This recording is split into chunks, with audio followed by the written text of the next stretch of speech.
My family disowned me after my ex lied and destroyed my life. So I rebuilt everything abroad, found real love, had twins, and slammed door on them forever alone. Look, I don't even know where to start. I've been lurking for years but never thought I'd be posting something like this. Sorry if it's all over the place. I haven't slept in like 36 hours. So, here's some background. I, a 26-year-old male, was dating this chick, a 25-year-old female, for about 3 years. We met in college and moved in together after graduation. The whole deal. I thought we were solid. She's smart, hot, and has this marketing job at some fancy firm. I was working at a healthcare company, making decent money, nothing crazy. I was working full-time while finishing my computer science degree online, with just 2 semesters left after 5 years of night classes. I had been juggling both since graduation, slowly chipping away at my education debt while building career experience. Things were actually pretty great for most of our relationship. I'm not going to pretend I was the perfect boyfriend, but I really tried, you know. I was the one who always remembered anniversaries, who surprised her with weekend trips, who stayed up all night helping her prep for big presentations. When her mom got sick last year, I drove her 3 hours each way every weekend for 2 months so she could visit.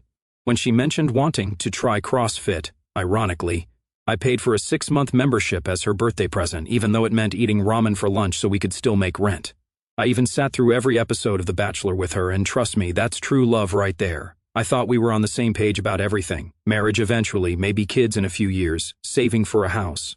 We talk about our future all the time. I was literally about to drop 3 months' salary on a ring. I had it picked out and everything, planning to propose on our trip to Cancun next month. Non-refundable tickets, by the way. Another $1,200 down the drain. Everyone, including her sister who I was planning the proposal with, thought we were rock solid. I'd even started calling her parents mom and dad because they said I was already part of the family. Guess not. But last week I noticed she'd been acting weird, always on her phone, working late, typical red flags. I'm not proud of this, but when she was in the shower, I checked her phone. I found hundreds of texts to this CrossFit instructor she'd been seeing. Not just, hey, what's up texts either. We're talking full-on sexting with plans to meet up while I was at work. Turns out, they'd been sleeping together for months in our apartment, in our bed, while I was pulling overtime to save for a ring. I confronted her. I was bracing for the usual tears, apologies, maybe something thrown at my head. What I wasn't expecting was a full-scale nuclear meltdown. I waited until she strutted in from girls' night, still giggling. Her lipstick was a shade I'd never seen before, her makeup a little too perfect for just a casual night with friends. Hey, had fun? I asked, leaning against the counter. She beamed. Yeah, Melissa was so drunk it was hilarious. Melissa, the same pregnant friend who, last I checked, wasn't supposed to be taking tequila shots. I kept my voice calm. That's so. She kicked off her heels, completely oblivious. Yeah, she was a mess. I watched her carefully. So, anything you want to tell me? She paused, her fingers fumbling with her purse. What are you talking about? The smile didn't fully drop, but there was hesitation now, a flicker of something. Fear, maybe. I tilted my head. I don't know, maybe something about CrossFit Mike? Or should I call him Daddy, like you do in your texts? ND, just like that, the mask cracked. Her expression flipped from confused to furious in a blink. You went through my phone? What the witch? That's private. I let out a dry laugh. Privacy? Yeah, super important when you're screwing some guy in our bed. She opened her mouth, scrambling for words. It wasn't like that. We just what? I cut in. Accidentally fell on him multiple times for 3 months? Her face twisted with anger, and suddenly I was the problem. This is exactly your issue. You're so controlling, always questioning me, always checking up on me. I scoffed. Oh, that's rich. I checked your phone once because you've been acting shady as hell. Don't even try to turn this on me. She crossed her arms, voice shaking but still defiant. You always do this. Make me the bad guy. You've never trusted me. I pulled out my phone and held up the screenshots. Trust? Yeah, let's talk about that. Can't wait to feel you inside me again. Last night was amazing. My boyfriend's working late again, come over. And that's when love got weird. Instead of owning her love, I watched her transform right in front of me. Her eyes darted around the room like a cornered animal. Then something changed in her expression. I'll never forget it, like she'd made some terrible calculation in her head. Don't touch me, she whispered. What? I'm not even near you, I said. Don't touch me, she screamed, backing against the wall, like all the other times. I felt a chill run through my body. What are you talking about? Her voice got quiet, almost mechanical. You know exactly what I'm talking about. The nights I said no, and you didn't listen. The times you got aggressive when I wouldn't. Her voice cracked, and honest to God, actual tears started streaming down her face. This wasn't just lying, this was acting. A Broadway-level performance. You're witching insane, I said, my voice shaking. You're making this up because I caught you. You forced yourself on me, she screamed, so loud the neighbors must have heard. Multiple times, and I have the texts to my friends proving it. My stomach dropped through the floor. Texts? What texts? You've been gaslighting me for years, she continued, seeming to gain confidence with each word, making me think it was my fault, that I was crazy for feeling violated.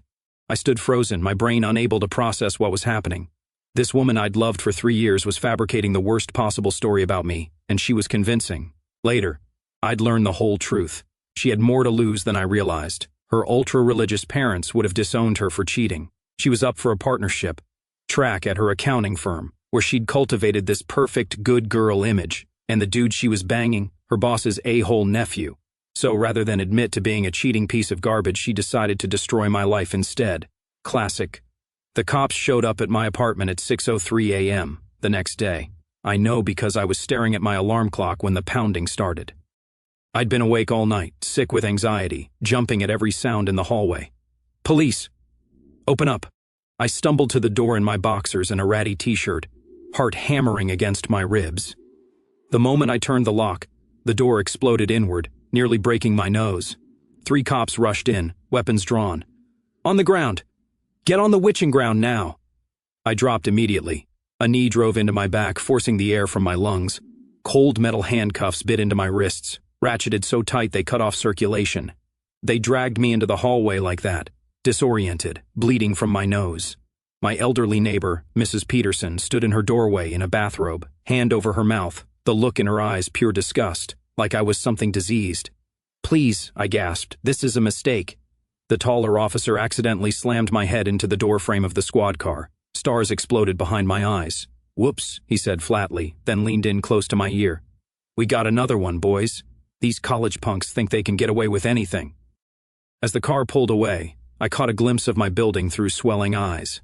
People were coming out onto their balconies, pointing. Someone was filming with their phone. It was my last moment as the person I used to be. Everything after would be defined by this accusation. 26 years of building an identity, a reputation, friendships, a future, all erased in a single morning. I spent 3 days in a holding cell before they even let me call someone.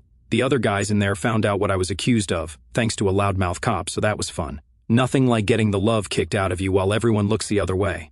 I called my parents, certain they'd help. My old man was always preaching about family above all else and how blood is thicker than water. What a crock of love that turned out to be. Dad, you gotta help me. She's lying, I swear to God. Don't you dare take the Lord's name after what you've done, he interrupted.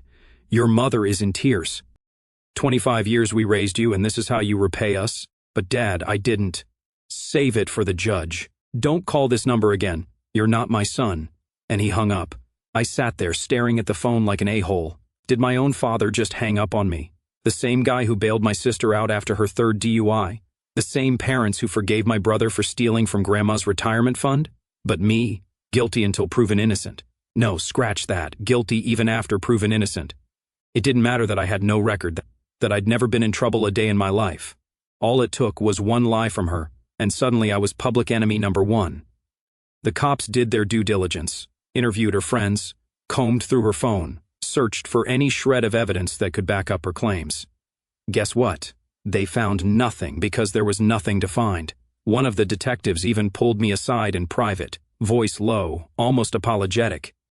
Between you and me, I think she's full of it, but we had to follow procedure. Great, so they knew I was innocent, but I still had to sit in a cell for 7 days while my name got dragged through the mud. 7 days of cold concrete, shitty food, and guards who looked at me like I was some kind of monster. 7 days of wondering if my life was over because of her. Then, just like that, I was released. No charges filed, no trial, just a half-assed "you're free to go." I thought that would be the end of it, thought I could go back to my life, maybe salvage what was left. Boy, was I wrong. Because when I stepped outside, the real nightmare was just beginning. Once I got out, I found that all our mutual friends blocked me instantly. My Instagram and Facebook blew up with death threats from strangers. Someone doxed me and posted my work address online. I got fired from my job the same day. HR called it a liability issue. 3 years at that company, employee of the month twice. And they couldn't even look me in the eye when they handed me my last check. I got back to my apartment to find the locks changed. The landlord left a note saying he didn't rent to people like me, and my stuff was in garbage bags by the dumpster. Half of it was already stolen. I called my buddy, the one who was supposed to be my ride or die since 3rd grade, straight to voicemail. I sent him a simple text. Me. Jake, you know me. Please tell me you don't believe this. The typing bubble popped up, then disappeared, then popped up again. I held my breath.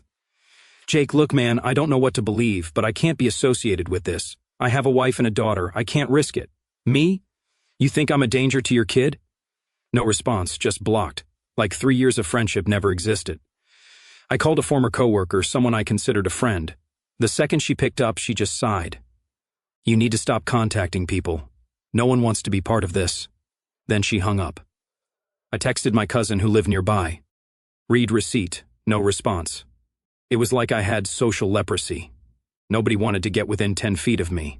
The accusations spread through our town like wildfire, each retelling getting more graphic and horrific. My university sent me a chipper little email, Dear student, due to recent allegations, you are barred from campus until further notice.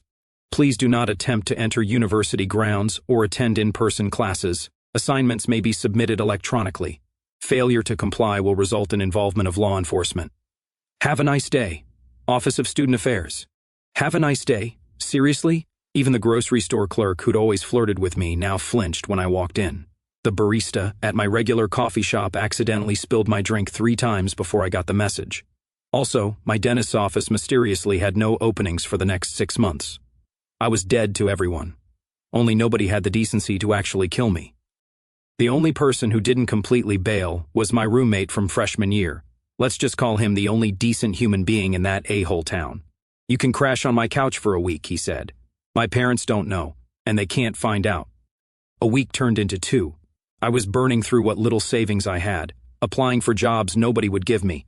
My roommate would bring home leftovers from his restaurant job, snuck in like contraband. Dude, you got to leave town, he finally said one night. People aren't going to forget. They don't care about the truth. He was right. Even though I was technically cleared, everyone treated me like I got away with murder.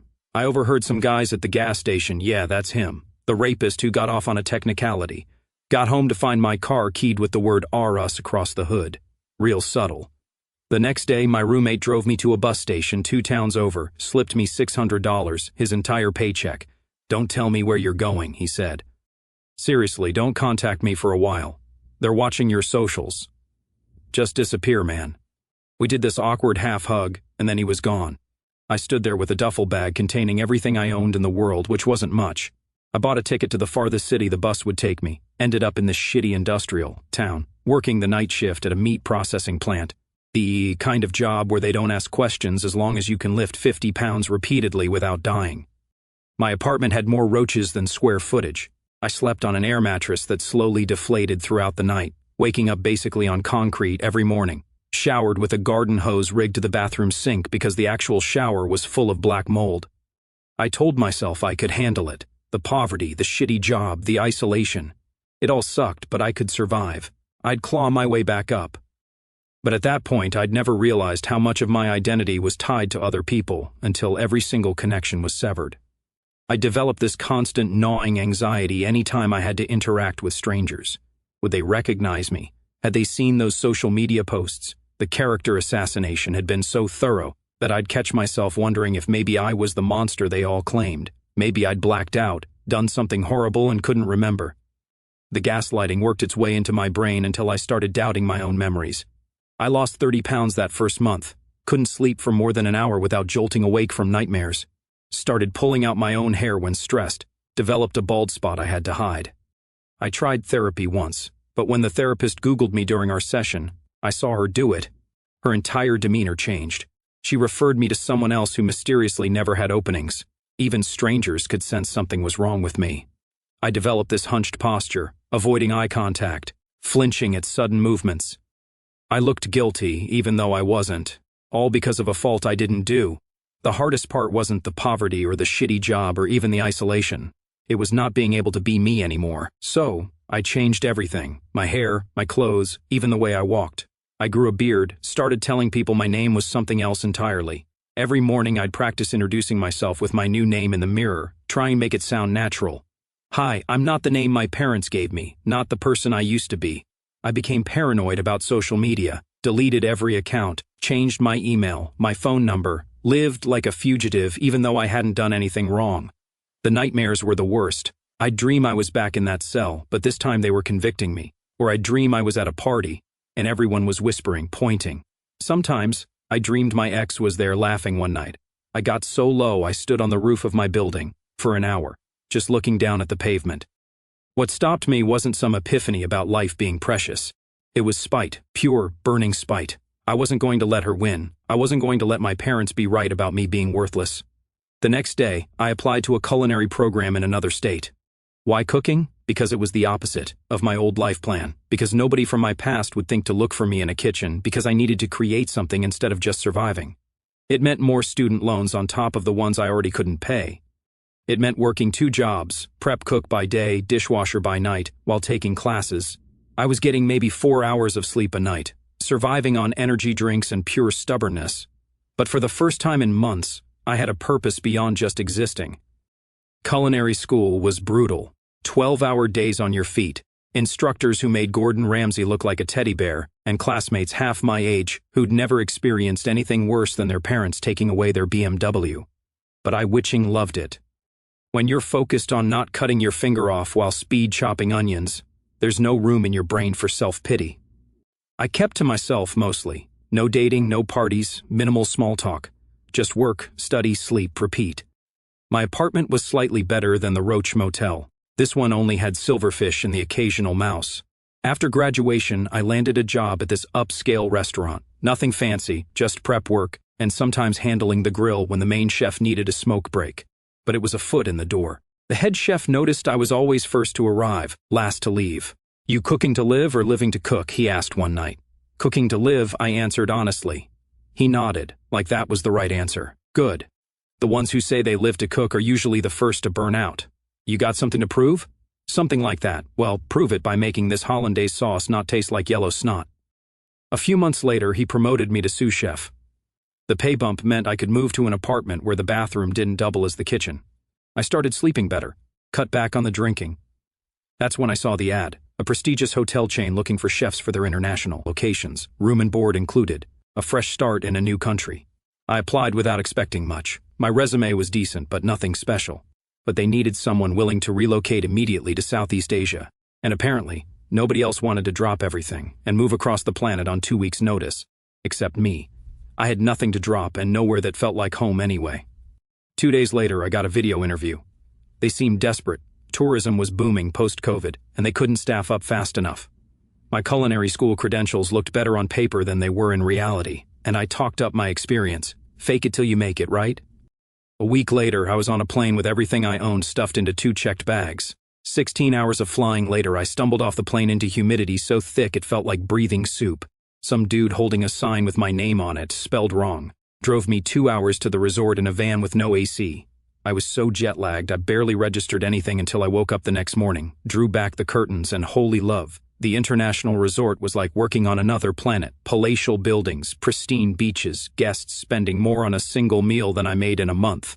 My living quarters were nicer than any place I'd lived since, well, ever. The staff was mostly locals with a few internationals like me. We lived, ate, and worked together, a mismatched family of misfits. I tried keeping my guard up, but it's hard to stay distant when 15 people are teaching you their language and sneaking you their grandma's recipes. There was this one server from the hotel restaurant. She'd bring me weird local fruits to try during breaks, laughing at my reactions, started teaching me phrases in her language, most of which, I later discovered, were slightly obscene. She was patient in a way I didn't deserve. I was still jumpy, still flinched if someone moved too suddenly, still suspicious of kindness. The first time she casually touched my arm during conversation, I recoiled like I'd been burned. "You've been hurt before," she said simply, not a question. I nodded. "Me too," she replied, then changed the subject. That was it. No pushing for details, no amateur psychoanalysis, just acknowledgement. We started hanging out after shifts, just walking on the beach, talking about nothing important. She'd tell me about growing up in her village. I'd tell her about culinary school disasters, carefully edited versions of our lives. The first time she invited me to her family's home for dinner, I panicked and made up some excuse. The second time, I reluctantly agreed. Her father grilled me like I was applying to marry his daughter, which, to be fair, is where things were heading, though I didn't know it yet. It was the first time in years I'd been in a family home. It hurt in a way I hadn't expected, a reminder of what I'd lost, but it was also healing, seeing that families could actually be supportive, that parents could love without conditions. Slowly, very slowly, I started to let down my walls, started to believe that maybe, just maybe, I deserved something good. After dating for 2 years, we got married in a ceremony that blended her traditions with American ones. Her family went all out, while my side of the aisle was pretty empty. Just a few co-workers and my old roommate who I'd finally reconnected with. He'd flown 20 hours to be there, the only connection to my past that didn't feel poisonous. "You look happy, man," he said during the reception, like actually happy, not just faking it. I realized he was right. Somewhere along the way, I'd stopped just surviving and started living again. Anyway, about a year after we got married, my wife got pregnant with twins, because apparently I can't do anything halfway. When the doctor told us, I nearly passed out. Twins meant double everything, even double the "oh love, what if I love this up" anxiety. At that moment, all my dad fears came rushing. What if they found out my past? What if my parents discovered them? But the first time I held my son and daughter, these tiny, perfect humans who somehow didn't hate me yet, something clicked into place. I made a silent promise that they would never know abandonment, that they would never doubt they were loved. We bought a house in a good neighborhood. I got promoted to executive chef. My wife started her own business importing specialty foods. The twins grew into these amazing little people with her smile and my stubbornness. Life was actually genuinely good. Not perfect. We had normal problems like bills and teething babies and work stress. But they were normal problems, not the soul-crushing weight I'd carried for so long. Then last night, I opened the front door to find my father standing there, after 8 years of silence, 8 years of becoming someone new. He looked old.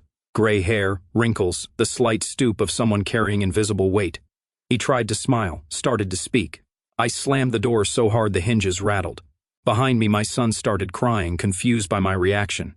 I took him to his bedroom, hands shaking as I tried to comfort him, called for my wife to bring our daughter inside from the garden. My father kept knocking.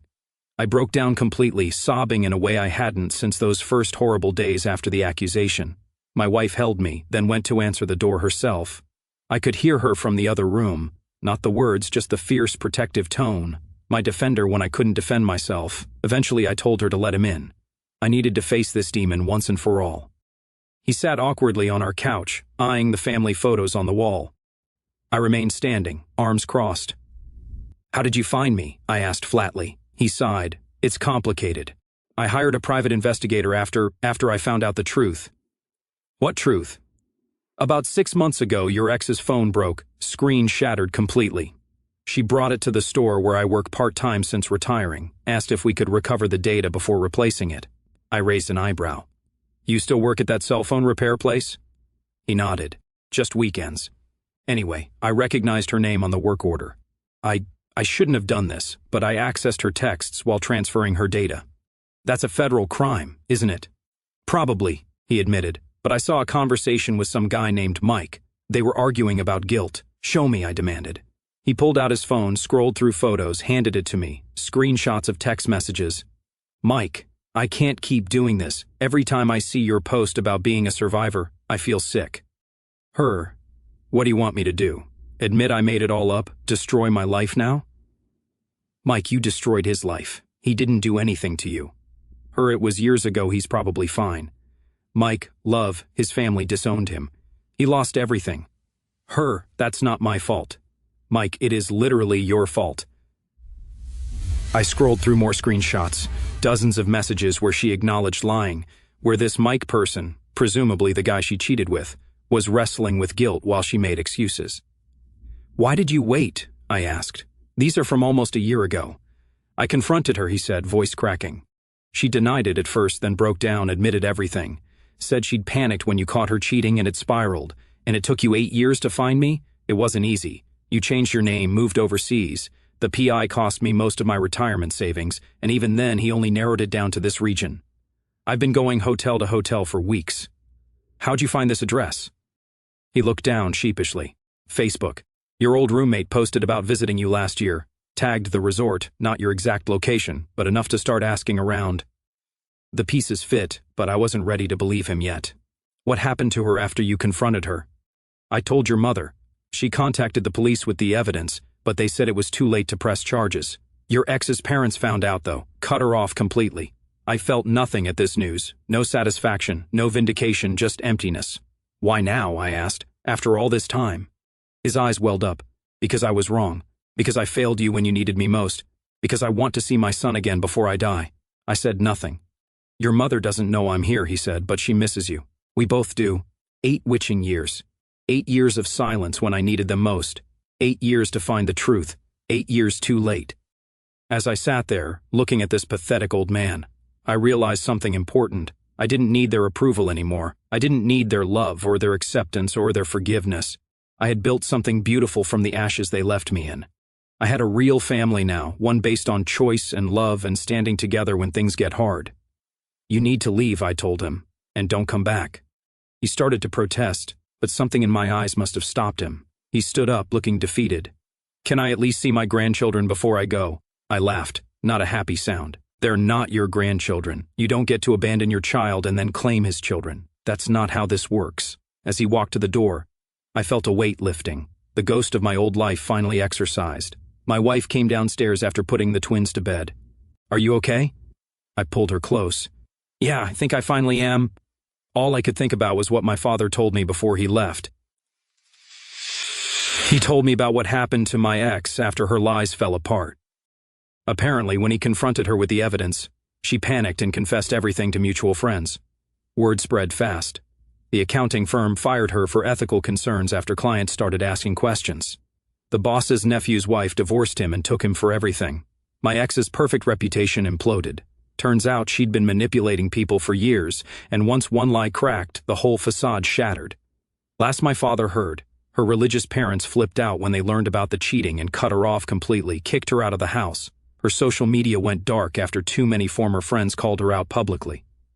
Karma's a witch, I guess. But honestly, I felt nothing hearing this. No satisfaction, no vindication. She just didn't matter to me anymore. She's homeless now, couch-surfed with increasingly distant acquaintances until everyone got sick of her. Apparently, she'd been spotted at the bus station with a cardboard sign, looking strung out.